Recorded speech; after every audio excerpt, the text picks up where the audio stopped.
రాజకీయం చేసుకోండి.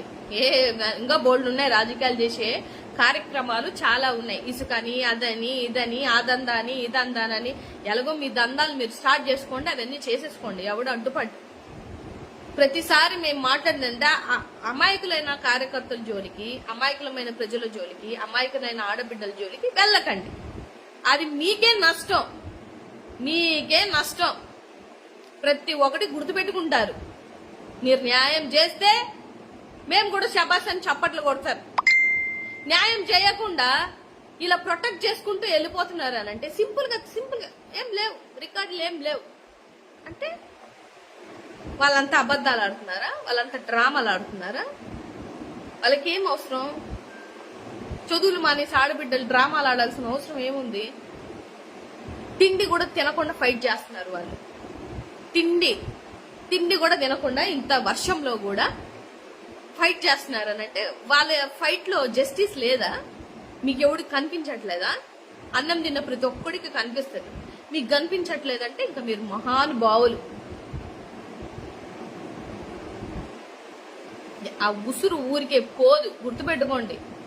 ఆడవాళ్ళ ఉసురు అంత ఈజీ కాదు.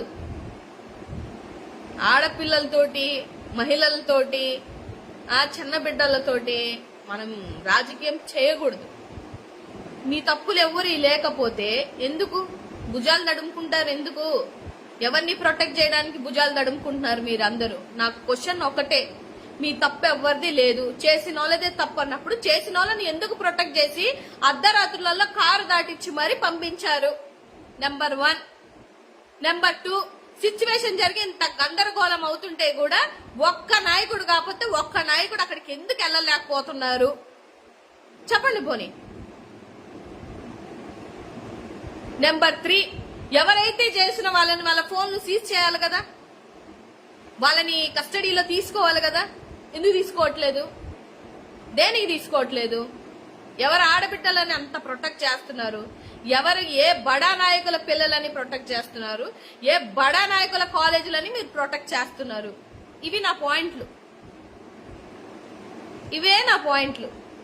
ఇది ఎట్లాంటి నార్మల్ కార్యకర్త, అసలు రాజకీయం తెలియని చిన్నపిల్లోడిని అడిగినా కూడా చెప్తారు ఇది ప్రొటెక్షన్. ఆ అమ్మాయి వీడియో తీస్తుంటే ఇట్లా చూపిస్తుంది. అమ్మాయి, ఆ పిల్లకి అంతమంది వీడియోలు తీసానన్న గిల్టీనెస్ కూడా లేదు అమ్మాయికి. అట్లాంటి అమ్మాయిని మీరు ప్రొటెక్ట్ చేస్తున్నారా? బా శబాష్ అండి బాబు, గ్రేట్, అసలు హ్యాట్స్ ఆఫ్. కానీ ఒక్కటి చెప్తున్నా, ఇదేమి ప్రజాస్వామ్యం కాదు అని అనుకుంటున్నారు. Everything should be countable. గుర్తుపెట్టుకోండి. ఆడబిడ్డల మాన ప్రాణాలతోటి మీరు వ్యాపారం చేయాలనుకున్నా, రాజకీయం చేయాలనుకున్నా డెఫినెట్ గా కర్మ హ్యాస్ టు ఫేస్. గుర్తుపెట్టుకోండి. నిజంగా చెప్తున్న ఆడబిడ్డలందరికీ ఈ లైవ్ వీడియో ద్వారా, తల్లి మీకు అందరు సపోర్ట్ ఉంది, మీరేం కంగారు పడాల్సిన అవసరం లేదు. డెఫినెట్ గా అందరూ నీకు సపోర్ట్ గా ఉంటారు. మాకు చేతనైనంతగా మేము మా పోర్టల్లో గానీ, మా సోషల్ మీడియాలో గానీ మీకు సపోర్ట్ బలుకుతూనే ఉన్నాం. వచ్చి సపోర్ట్ చేయాల్సిన వాళ్ళందరూ సపోర్ట్ చేస్తూనే ఉన్నారు. మీ జస్టిస్ కోసం మీరు ఫైట్ చేయండి. 100% చెప్తున్నా, ఫైట్ చేయండి. మీకు న్యాయం జరిగేదాకా ఫైట్ చేయండి. ఎవ్వరు కంగారు పడొద్దు, కొంతమంది భయపడొద్దు. ఎవరికి భయపడాల్సిన అవసరం కూడా లేదు. నిజంగా మీ ధైర్యానికి మాత్రం నేను హ్యాట్స్ ఆఫ్ చెప్తున్నా.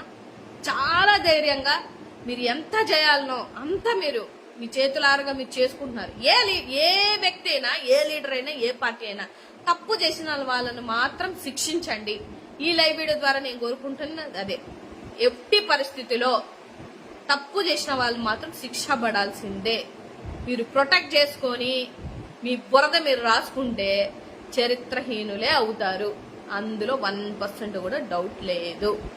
సో డెఫినెట్ గా మీ సోషల్ మీడియాలో అందరికీ ఆ బిడ్డలకి సపోర్ట్ చేయండి. ఆ కాలేజీలో తెలిసిన బిడ్డలందరికీ ధైర్యం చెప్పండి. డెఫినెట్ గా నేను కూడా ఆ కాలేజీలో అమ్మాయిలు కొంతమంది నెంబర్స్ తీసుకొని నేను కూడా వాళ్ళతో మాట్లాడుతున్నాను. సో డెఫినెట్ గా చెప్తున్నా, ఆ బిడ్డలందరికీ న్యాయం జరగాలి నేను మనస్ఫూర్తిగా కోరుకుంటున్నా. ఇప్పటికైనా నిమ్మకు నీరెత్తి నిద్రపోతున్నటువంటి గవర్నమెంట్ నిద్ర లేచి వాళ్ళకి న్యాయం చేయాలి, అండగా నిల్చోవాలి.